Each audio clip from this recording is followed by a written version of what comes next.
Yeah, this is one of those mornings when you think, am I a bit mad really? I'm sure everyone else thinks that I am.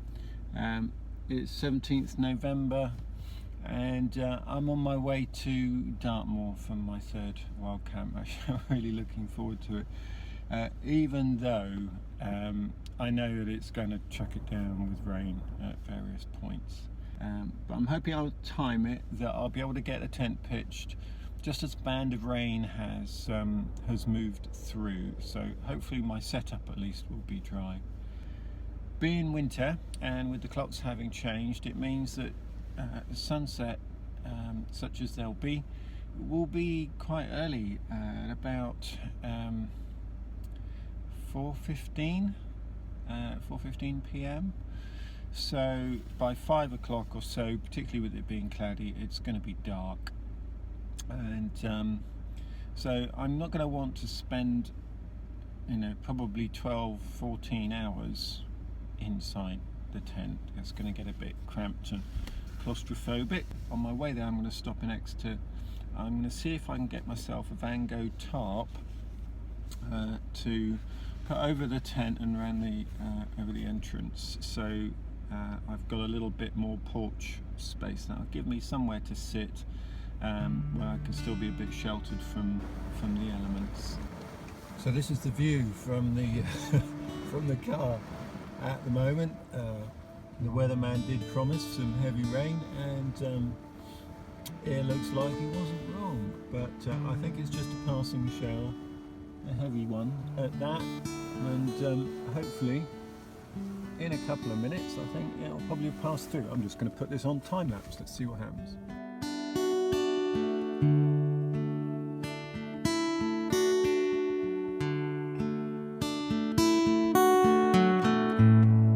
Managed to get all the pack on and everything and out of the car and togged up before any more rain came, and so that's the destination in the distance over there, just to the right of those people coming down the path. Well, the time is about 1:30. And I reckon it's probably going to take me about an hour and a half, something like that, 2 hours at most, to make it up to the Tor. 1:30 should be there by about 3:30, I think. And so hopefully, for a change, I may well find that I actually have time pitch my tent in daylight and in not too much of a hurry.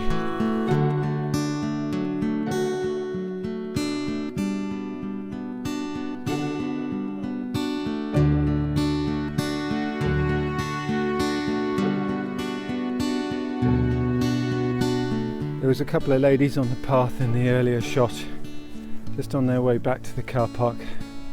Seemed very amused at the idea that I was going to stay out overnight.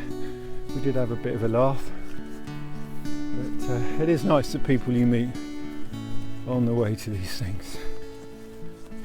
All part of life's rich tapestry, isn't it? There you go. For me, I don't know, it's a bit of an adventure, isn't it? It's nice to have stories to tell. Life would be so boring if there were no stories.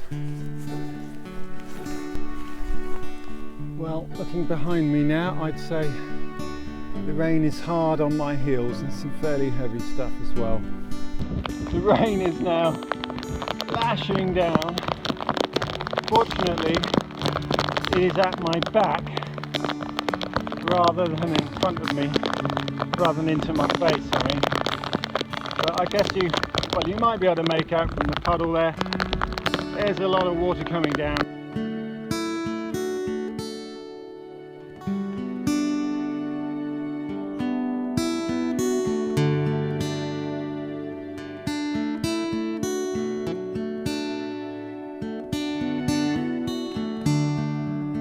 I bet this place is popular in summer.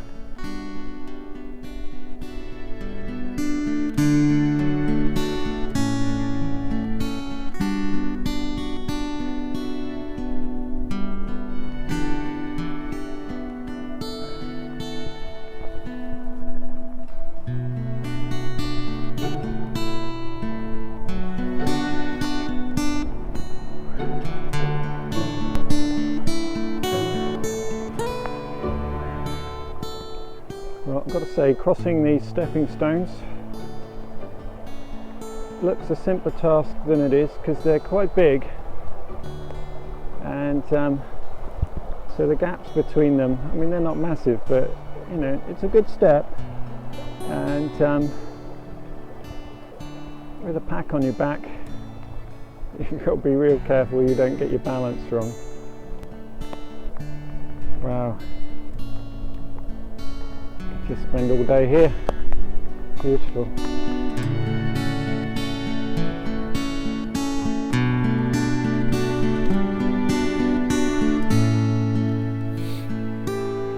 So I've had a bit of an interruption to filming there, because this phone and the one I had before it, the 6 Plus, this is the 6S Plus iPhone, when the battery gets down to somewhere below about the 60% mark, and I'm in the process of filming, the phone suddenly seems to think that there's no charge left, and there's like 1 or 2%, and it shuts the phone down, and it will not allow the phone to restart until you plug it into a power source. Now, when you do plug it back in, I plugged it back in just now to the portable battery that I carry, and it immediately said that it still had 63% battery. And I just wonder if anyone else has this bizarre problem. I'll have to check one of the Apple forums for the iPhone and see if anyone else can explain what's going on, or has had that kind of a issue. Dramatic skies behind me there. If I turn around, you'll then see the Tor opening up behind me.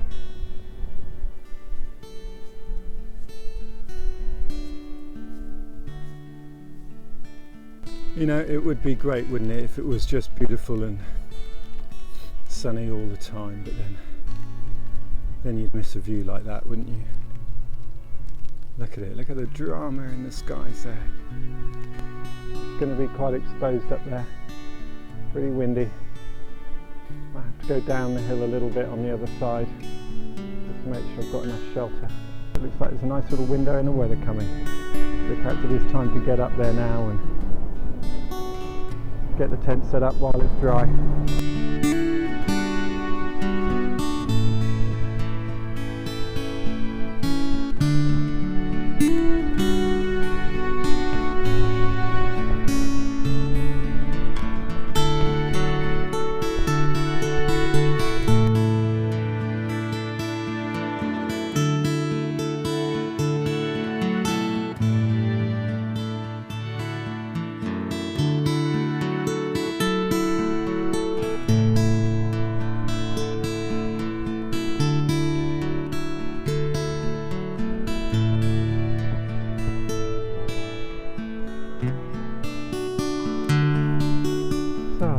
Where I'm going to bed down for the night. I suspect this is frequented by animals as well as a sheltered spot, but then I think that's going to be true of all of them. But it's as sheltered a piece of ground and as flat as you're going to get up here. It's not too soggy.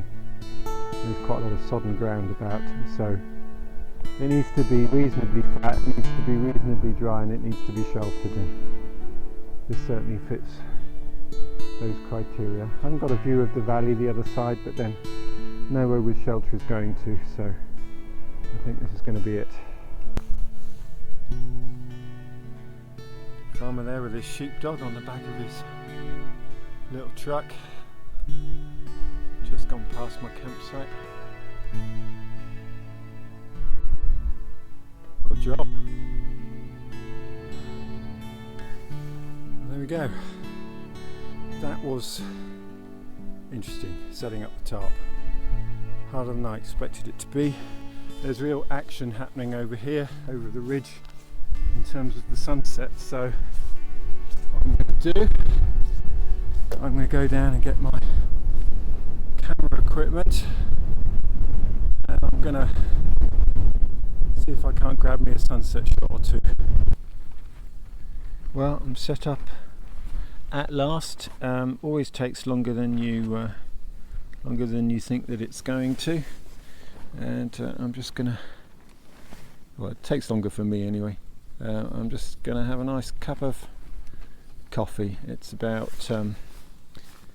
5:15, so it's pretty well dark now, and so we'll set up in there, ready for the night, and really pleased with the pitch. Wow, just got woken up by a most enormous rain shower. There's been a little bit of thunder as well, so she's really quite comfortable in here. It's a little on the cool side, but actually it's not really a bad thing when you're sleeping. I'm cosy enough and warm enough, really. And I think I'm going to go back to sleep.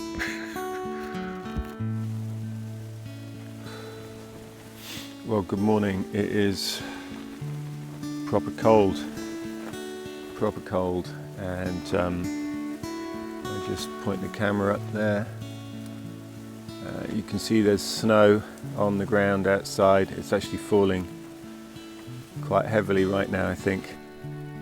Just using pretty much the last of my water now, and I think probably getting down to the last dregs of the gas in my bottle here, my gas bottle, canister, whatever we call it. I think I better drink this hot chocolate.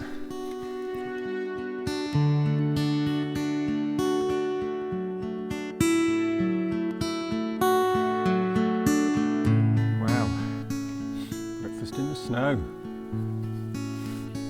Warm my hands up on my, well, it's not quite a mug, is it? My pan of hot chocolate. I'm in a little bit of heaven. You know, the snow soon accumulates, and it's quite heavy.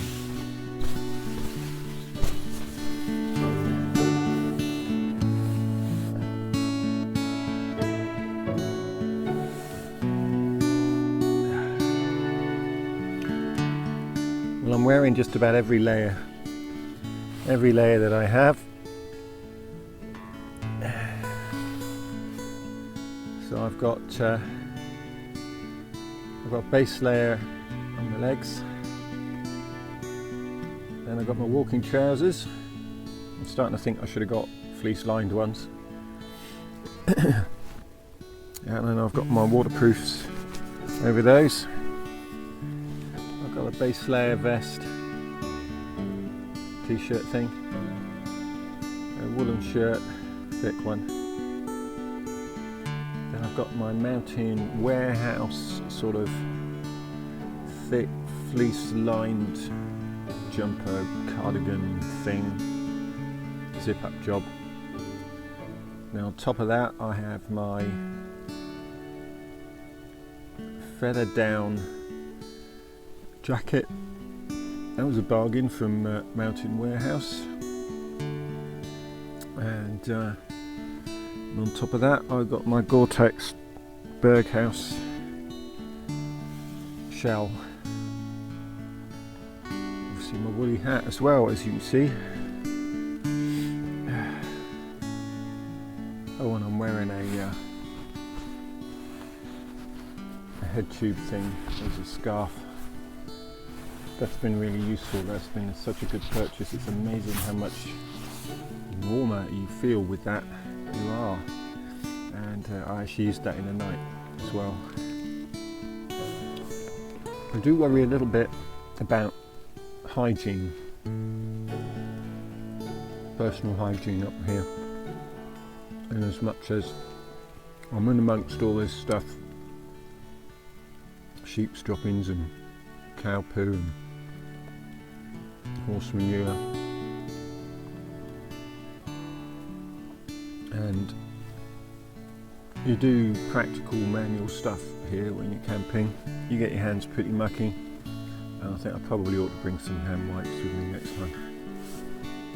I did think about it, but I just didn't have any.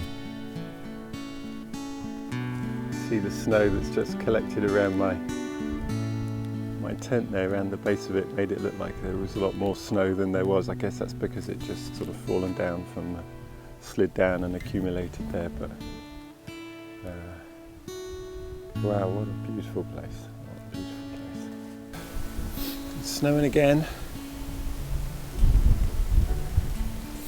I think probably the thing for me to do right now, at the moment at least, would be to get out of the cold and go and have some breakfast. Look at this spot, it's brilliant. Good choice.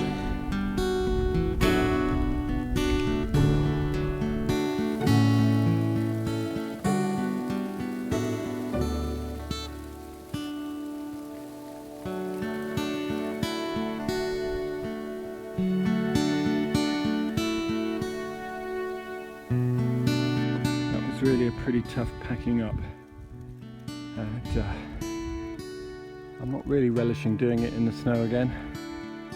Quite heavy snow now, but that's it. No visible trace other than where the snow is less thick. But yeah, cold hands and all that. Gonna have to put my gloves on and get myself sorted now for getting my pack on and down the mountain. So that's it, ready to go now. I'll probably just take a quick look up the top, but it's pretty bleak, can't see very far. Well, I guess I'm just about coming below the cloud layer now, and it's been an interesting walk down. So there's a slightly more definite path here now, so I'm going to come down this one toward the bottom of the valley and snake around to the left. Up the path right there in the middle up towards the car park. It's clearing now, and if I turn around,